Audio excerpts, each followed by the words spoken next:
Welcome to Q Dads. The new season of Futurama continues with episode 2 titled Children of a Lesser Bog and brings back the return of Kif. This episode was filled with nostalgia from the original series and started off so well.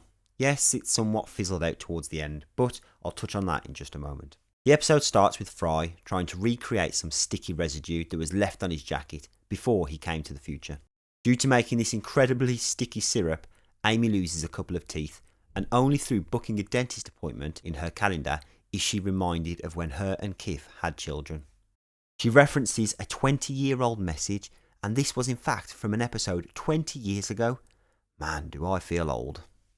This episode was way back from season 5 in 2003 when Kif gets knocked up a notch.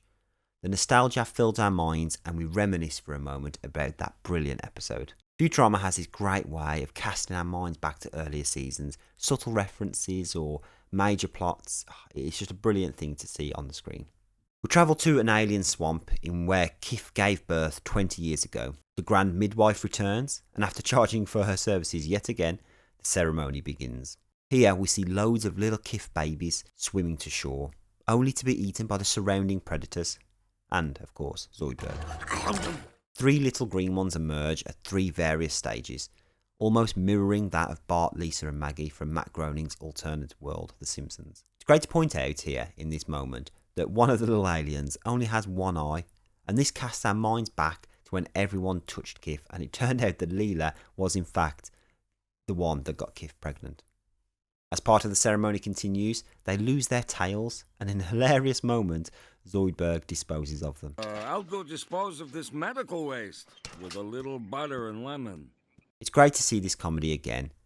This and Bender's moment later about sex across the universe is another reason why Futurama is brilliant. Sex across the universe. Oh yeah, educate me, baby. Kif and Amy practice their parenting by taking them to the park, but for anyone who has kids out there, they can relate to these scenes. Screaming children, mess everywhere, and chaos around every corner. The point in the episode is where I feel it starts to slow down and the show loses its pace. It is a bit disappointing to see the pace slow down, but I question, is it because of the return of Zap Brannigan? Did he have a big part in this slower storyline? Anyway, he does return and hoists Kif away across space, and in the usual creepy way makes things uncomfortable for him. Manscape me, Kif. That's an order. Back on Earth, Amy struggles with motherhood, and Leela helps reduce the stress. But in doing so, she puts some tension between the two. The Grand Midwife returns to show us that Leela is in fact the mother, and along with Scruffy, who is not so innocently reading an X-rated topiary magazine. Kif fights off some tardigrade bears in space, and learns that people or bears will do anything for their children, and most things that we do are to protect them or provide the best for them. Let's hope that scientist wasn't a parent.